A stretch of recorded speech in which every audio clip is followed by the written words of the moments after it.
here too that might or might not have crystallized well. I hope the details will help the pieces fall into place. Just a little bit on my background, how I came to be interested in the subject of online markets. I teach MBAs at Harvard Business School.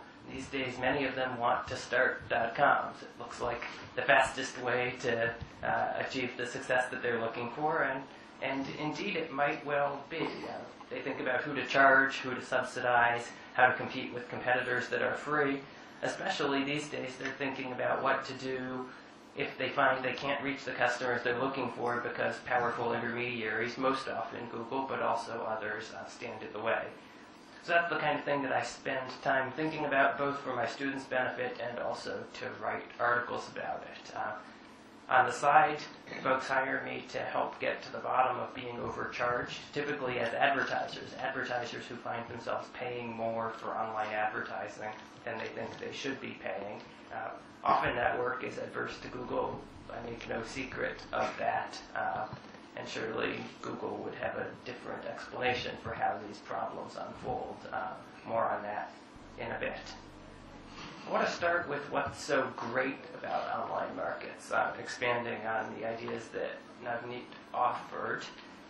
Certainly for a consumer, there's a remarkable variety of items available for purchase online. The number of books you can get in a bookshop is probably 1,000 times less, 10,000 times less than what you could get online from Amazon for delivery if you're willing to pay a bit extra to your home or office, perhaps as soon as the very next day. With lots of competition among many sellers, prices are low. Prices are sometimes too low, where the sellers find they can't make the money that they need to continue operations. In any event, it's a great time to be a buyer, buying things online because there are so many fabulous options. For sellers, there's always an opportunity to enter, modest costs of entry, hence a great business opportunity of the sort that my students and others have seen. We see lots of successes, American successes, Indian successes, international successes, usually companies that have made their riches by finding ways to access consumers more or less directly. Computer in your home or office can access any of those websites. You just type in the name and you get there without anyone standing in the way, without anyone requiring that they be paid a fee for you to access their website. It's not that your ISP is charging a fee to those companies to make them accessible. If you're using a Dell laptop, no one has to pay Dell a bounty for providing that service. It's all just provided, and the entrepreneurs who provide these services can access consumers directly and at no cost. At least that's the way it's been historically. Wouldn't it be something if there was some intermediary that found a way to be the consumer's first stop? No matter what you're looking for, you always go there, and then they would maybe send you onwards to where you wanted to go. So rather than going directly, you'd go through them. Well, of course, I'm thinking mostly about Google, because Google, for most users, is the way that they're getting to most sites most of the time these days. More on that in just a moment. Well, if you had this oh-so-desirable position of being the first place where users go, wherever they're looking for, they go to you first, think about the power you could enjoy. The first thing you could do, of course, is you could charge a fee to the companies that are on the right side. If you want to reach the consumers that we control, of course you can do that, but you'll need to go through us and you'll need to pay for what we offer. The next thing you could do, of course, is offer some of your own services, and I've just highlighted a few possibilities. When the consumer is looking for news, sure, you have newspapers that offer news, but you also have your own news service, and you could promote that. If the consumer is looking for video or entertainment, you could send them to an outside video or entertainment site, but you could also keep them at your own.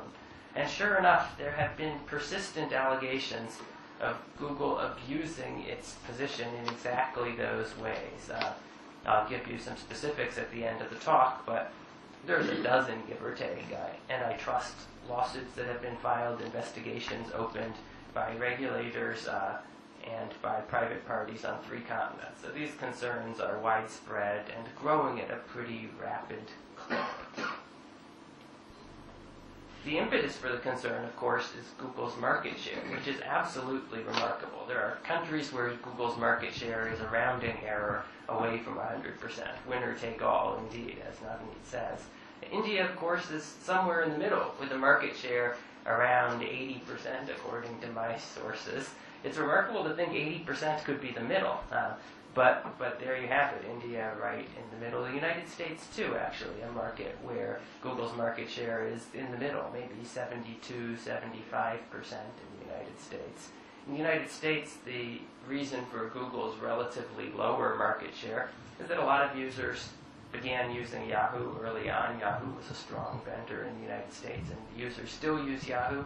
Others have been won over to Microsoft's Bing offering at considerable expense. Microsoft has spent a small fortune on building Bing and advertising on radio and television, paying good money to get users to use it. Well, that's not an initiative you see in every country worldwide, and hence the Bing market share that exists more in some countries than in others.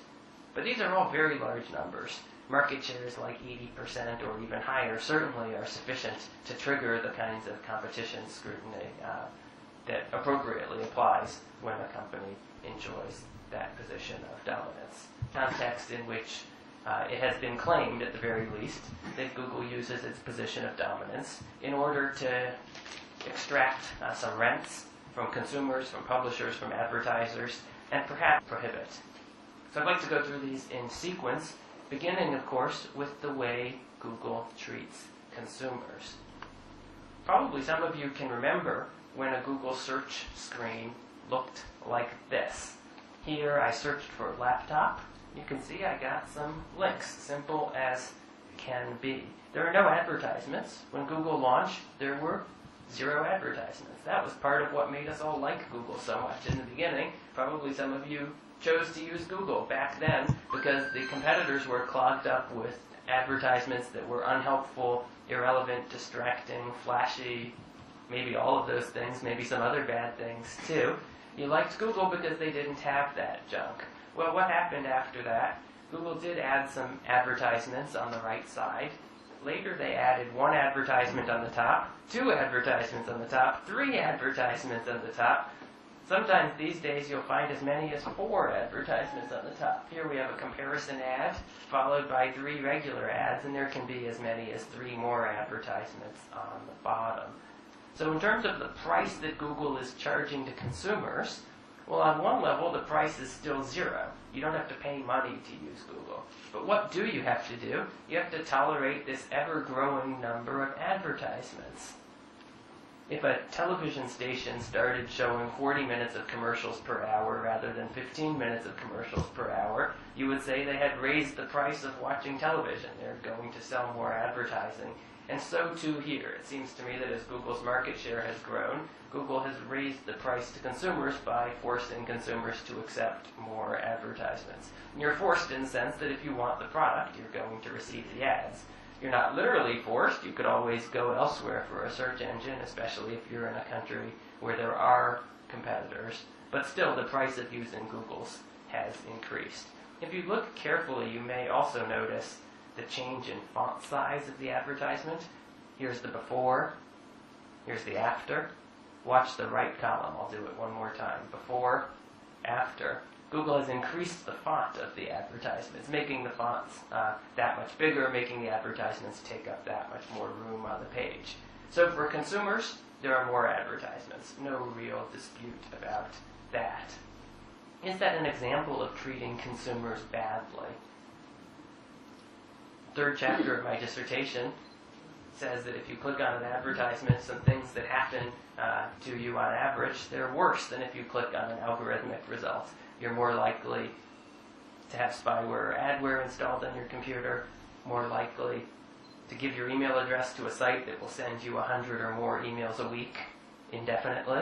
We found out by putting different email addresses into different sites, hundreds of thousands of sites. We had a robot do this work for us, and then waiting to see where we got the most email.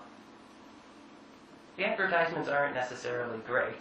To be presented with more advertisements isn't what consumers are looking for in general. On to publishers. If you're a website publisher, a provider of content online, what are you hoping for from Google? You're hoping to get a fair deal. When a consumer types in the search terms that more or less describe what you offer, you're hoping Google will link to you. Link to you in a fair and reasonably prominent way, so that consumers, if they're interested in what you're offering, can click and can access your site and proceed from there. So does Google do that? Well, there have been persistent allegations to the contrary, that Google is putting its own stuff in a more favored position and thereby pushing everyone else's services down. So let's give an example here. I searched for CSCO, the stock ticker symbol of Cisco, the computer hardware manufacturer, networking hardware manufacturer that you're all surely familiar with. So I typed in CSCO. Clearly a user who types that in wants some information about the price of that stock, perhaps the quarterly disclosures, other information for investors. That information should be provided. But notice what Google does. Google links to its own Google Finance site in 3 distinct places. The first box at the top is in bold type. It's actually the first link in the results page. That's a very prominent position. That takes you to Google Finance. The second link says Google Finance, and sure enough, it takes you to Google Finance. The third link is a picture of the historical performance of the stock, and guess what? It takes you to Google Finance also. All roads lead to Google Finance. Well, at least these 3 roads lead to Google Finance. If you want to go to Yahoo Finance or MSN, some others, there are links posted on that second row. Of course, what we know from all the data is that the users tend to click the 3 links that Google has presented to its own service. It's not that Google Finance is the best finance service on the internet. When the experts write a review of this one versus that one, compare them, it gets a mixed review. It has some good features, it has some weaker features. It's not that it's the most popular finance service. Far from it. Yahoo is much more popular.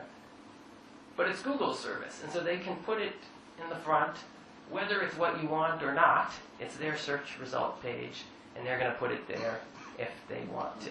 In fact, Marissa Mayer, a senior executive at Google, actually issued a very telling statement preserved on YouTube to this day.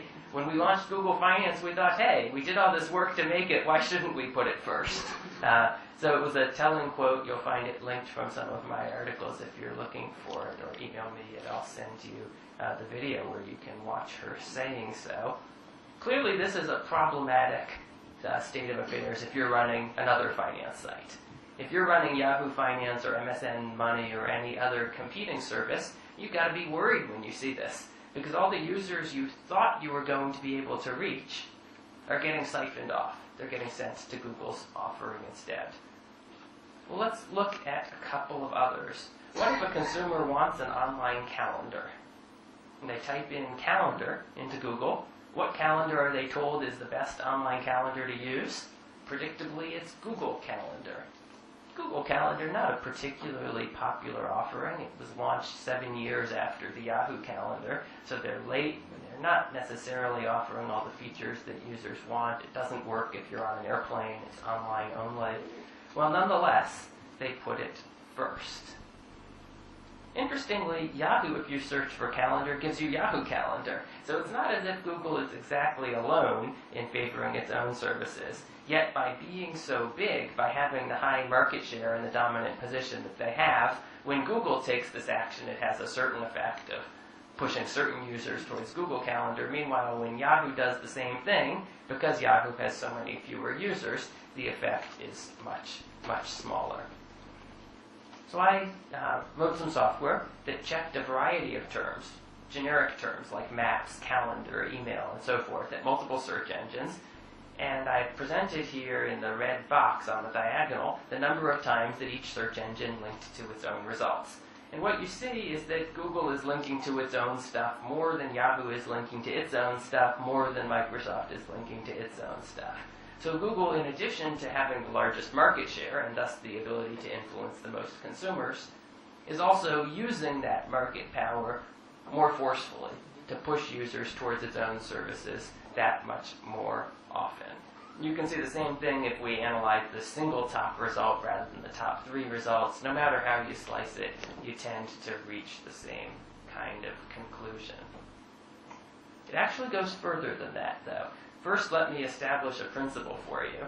When you run a search at Google for any word, or for that same word with a comma at the end, you always get the same results. So I searched for Comcast, the US ISP, and then Comcast, comma, and wouldn't you know it, I got the same algorithmic results. No difference whatsoever.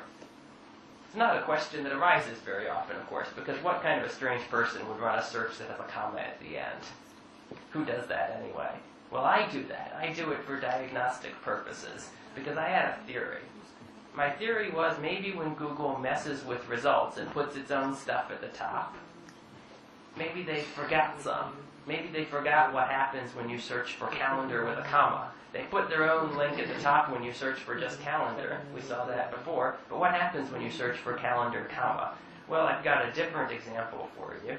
When you search for acne, the skin condition, where you got bumps on your face.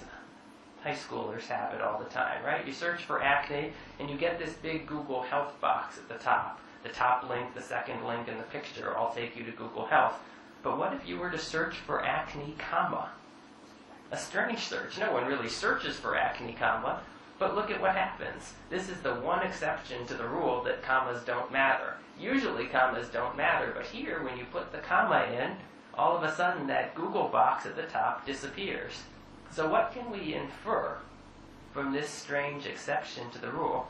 It seems to me what you have to infer is that Google has hard-coded that box to appear when you search exactly for the word acne, or it turns out for more than a few thousand other health conditions. I have a list of all of the health conditions that Google Health writes about. If you search for any of those conditions, exact match, you'll get the Google Health box. If you add even a comma, or a hyphen, or a semicolon, or an exclamation point, or cure acne, stop acne, prevent acne, then that Google box doesn't appear. It's quite remarkable. The Google Health box appears only in position 1, and only for exact matches of these terms, never in any other position. It never wins second place, it always wins first place. It never places for any other search, even searches so similar, like cure acne or prevent acne. It looks to me like some Google engineer decided to put this box at the top for these keywords, decided to do it, did it, and that's the end of that. Well,